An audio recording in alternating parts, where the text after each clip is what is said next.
storm. One of the best in the business, you can say, too. But Minnesota Vikings fans got a preseason treat tonight in Sioux Falls. Over 1,800 loyal purple and gold fans ventured out to Shield Sports in the Empire Mall to see Vikings All-Pro wide receiver Chris Carter. Carter took time out from his busy preseason workout schedule to visit Sioux Falls and sign quite a few autographs for some eager fans. In a short press conference before the 3-hour autograph session, Carter talked about having Warren Moon run the Vikings huddle for another 2 years. It's good that we have him signed up. It's one less concern that we have the player that is going to lead us, and if we're going to ever go anywhere, he's going to be the person to lead us. So it's nice that they feel the same way as a lot of the players do, and it's nice he'll be able to finish his career there in Minneapolis. Carter will enter his 10th pro football season this fall, spending 7 of those years with the Vikings, and although Carter is becoming an aging veteran, he can't wait for training camp to start. If you're not ready by now, or if you're not in some type of shape by now, then you're not going to be ready in 5 weeks. You can't prepare for a 6-month season in 5 weeks. So I'll just kind of turn up my training just a little bit and do less traveling. From Sioux Falls, Carter has a speaking engagement in Minneapolis tomorrow before traveling tomorrow afternoon back to North Dakota to sign more autographs. By the way, the Vikes open training camp on July 21st. Now to the Northern League, where it's game 2 of a 3-game Senator in South Dakota George McGovern will be in Sioux Falls tomorrow to promote Terry. It's a book McGovern has written about his late daughter's struggle with alcohol. And for some, gardening is a hobby, but for others, it's a link between the earth and spirituality. Not to mention it opens a window to the world. Meet Mary Ellen Conley, a plants woman with a passion, in tomorrow night's People You Should Know. Meantime, tomorrow morning, weather going to cooperate for Sherry to get out there and finish her deck? There you go. Hey, it's closer. Let's check it out. That was a good one, Ted. Partly cloudy and warm. The good news tomorrow, though, it'll be less humid, and temperature of 60 degrees will be warming up again to 82. 18-year-old Laura Hicks has been battling spina bifida since she was born, and tonight the South Dakota Air National Guard presented her with a Young Hero Medal, saluting her tremendous courage. Just gotta think. Life's precious. I'm not a fighter. I'm a fighter. I'm not a quitter. Laura and her family are taking a trip on Saturday, sponsored by the Make-A-Wish Foundation. They'll be going to Disney World, where Laura hopes to see a water performance of whales and dolphins. Good for Laura. Hope they have fun. Wish them a great trip. Yeah, looks fun. John, you have a quick update on the game tonight. In order for it to go down in the lake like that. A grandmother is relieved her 2 young grandsons lucky after their car ends up in the river at Falls Park. A new business to Sioux Falls stands firm behind the saying, "We deliver." That's in tonight's News 5 Fortunes. And the streets of downtown Sioux Falls are packed, but not with the usual Friday night traffic. This is News 5, 12 at 10. Good evening, I'm Sherry Kurtz. And I'm Ted Koppy. Thanks for joining us tonight. Iowa Governor Terry Branstad and a state emergency management team will tour northwest Iowa tomorrow. The governor wants a first-hand look at the flooding in Lamar's, Iowa. 2 days of heavy rains continuing through last night pushed water over Highway 75 in Lamar's and out of the riverbanks. Sandbagging was also underway most of the night, and earlier volunteers helped sandbag and evacuate a family from their home and from an apartment building. I don't know. Came home, went to open my door, and my door wouldn't open. And I looked through, and then I could see daylight through it. My whole house just caved in, and then I heard Nikki yell Sarah, and I came out here, and I looked, and this is what we found. I don't know if it just sank in because it was just soaked on the ground, but we know that these apartments are old. The heavy rains also flooded basements and caused structural damage to several other homes and businesses. Besides Highway 75, Highway 3 and several residential streets were partially covered with water. There is good news, however, tonight for people in that area. Waters have receded some in Lamar's as they head downstream, but that, of course, means southwest Iowa and eastern Nebraska tonight are under the threat of flooding. 2 young boys fishing with their grandmother at Falls Park in Sioux Falls are probably thankful tonight the Big Sioux River wasn't overflowing. Dorothy Daskin says her 9 and 12-year-old grandsons went to the car to get a Band-Aid, but she didn't know they had the car keys. So they came back running, say the car was in the lake. I saw get away because I thought they was teasing us. And he said, oh, no. Oh, yes, it is. So we left running, you know. We threw down everything. The fireman said, oh, yes, your car is in the lake. I said, oh, no. And I left, come down here running, and that's what we saw. Daskin thinks because of where the car was parked, the boys had to try to drive it. for it to end up in the river. The boys did not get hurt. Sioux Falls authorities say no citations or fines will be issued in the mishap. 2 teenagers no longer face the death sentence for their believed role in the murder of a taxi driver in January near Pierre. In that same case, court-appointed defense attorneys for Sean Springer of Marshall, Minnesota, requested that Springer's trial be moved from Stanley County. They claim there has been a lot of adverse publicity that will affect his right to a fair trial. Circuit Judge Max Gores is expected to issue a preliminary ruling Monday on that request. Springer faces charges of murder, robbery, and kidnapping, but a first-degree murder charge has been dropped. Stanley County prosecutors will not comment on the reduced charge or why they decided against the death penalty. A dispute between neighbors over the location of a property line has led to 5 deaths in Minnesota. Todd County, Minnesota authorities say 72-year-old Paul Crawford apparently shot his 41-year-old neighbor and his daughter in their yard, then went to his home, got another gun, and returned to shoot his neighbor's wife and son. Crawford then went home and shot himself. The sheriff said this morning that the mother and son's bodies were found in their home north of Sauk Center, Minnesota, and Crawford's body was found in his own yard.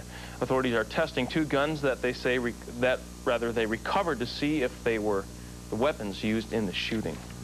2 members of the country band Asleep at the Wheel made court appearances in Deadwood this week on marijuana possession charges. Authorities arrested the fiddle player and sound engineer for the band early Tuesday morning at a motel. Police say they got a search warrant after a report of marijuana smoke in the room. Charges were dropped against one of the men after the other admitted the drugs and paraphernalia belonged to him. Well, as News 512 at 10 continues, if you live in rural South Dakota, you may wake up on Sunday with a new phone company. The sale of 55 U.S. West Communications telephone exchanges in the state becomes effective tomorrow at midnight. U.S. West and the 17 companies purchasing the exchanges work together closely to make sure the transfer would be as easy as possible for customers. You won't see any adjustments in rates initially, but for those with new companies, it could mean an easier point of contact. People can walk in if they have questions about their telephone bill or they have questions about their telephone service. They'll have somebody that they can go to as opposed to, say, somebody that's distant. I think it's an excellent opportunity for South Dakota to keep new companies and employ new people in these areas. U.S. West representatives say the company plans to focus on the remaining customer base. Well, 50 South Dakota farmers and ranchers are on their way to Washington, D.C. tonight to beef up competition in the meatpacking industry.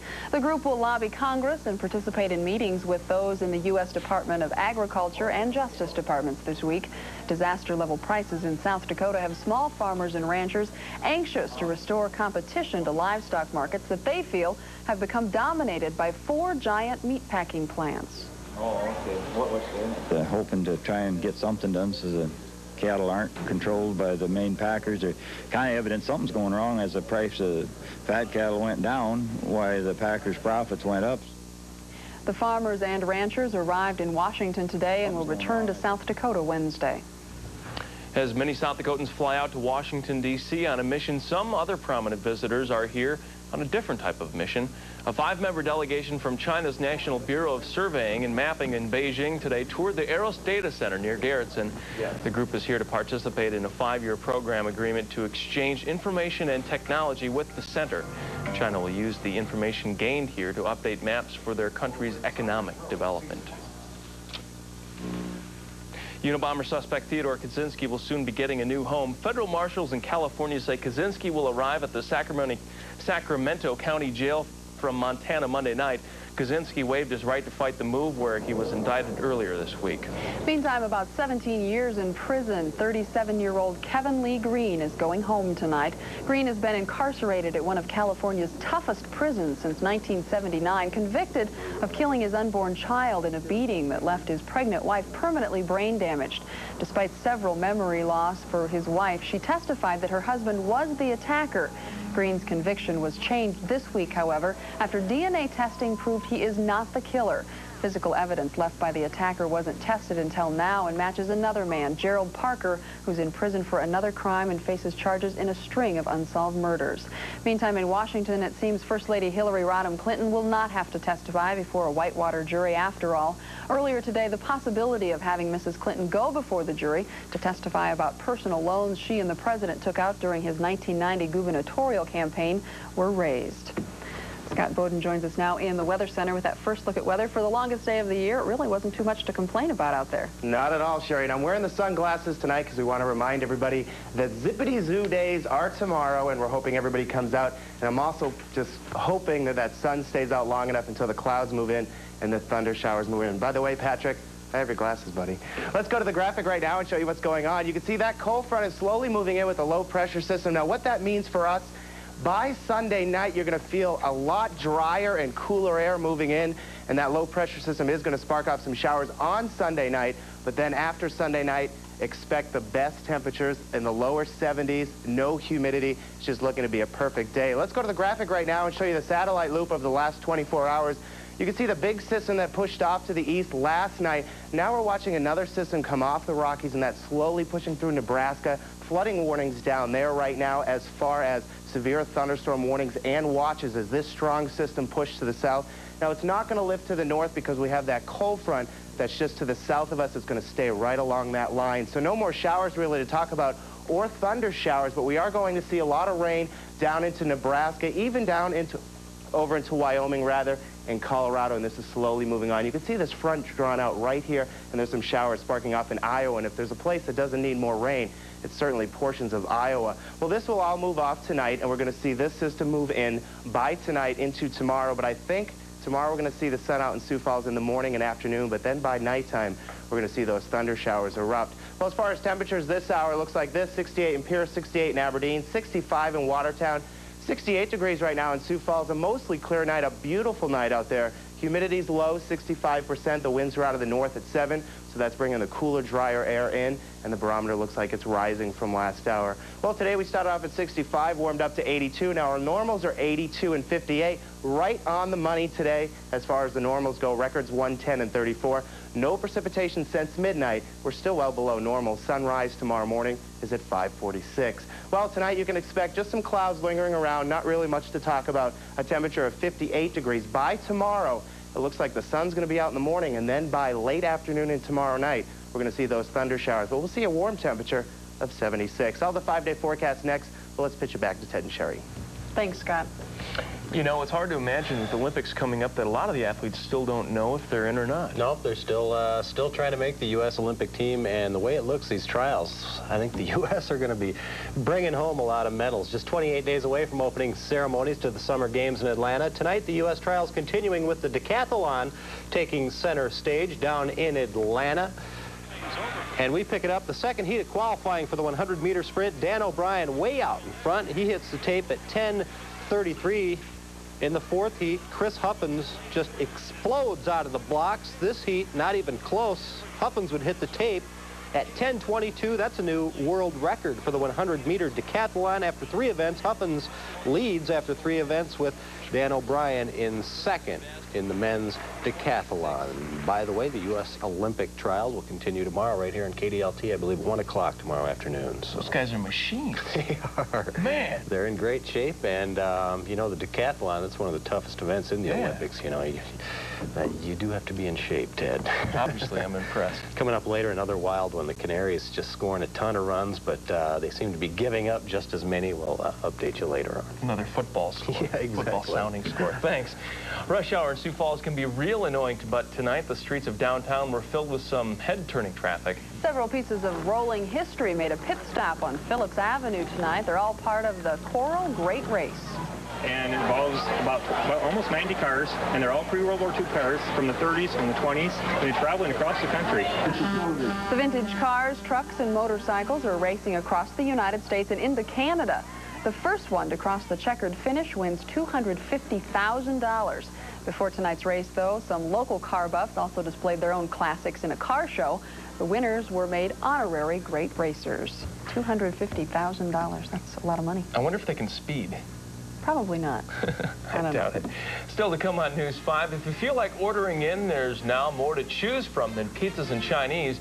You'll meet the two friends who've made it possible in tonight's News 5 Fortunes. Then get ready for a wild ride. We'll give you a peek at the world's most elaborate amusement ride. We'll give you a hint.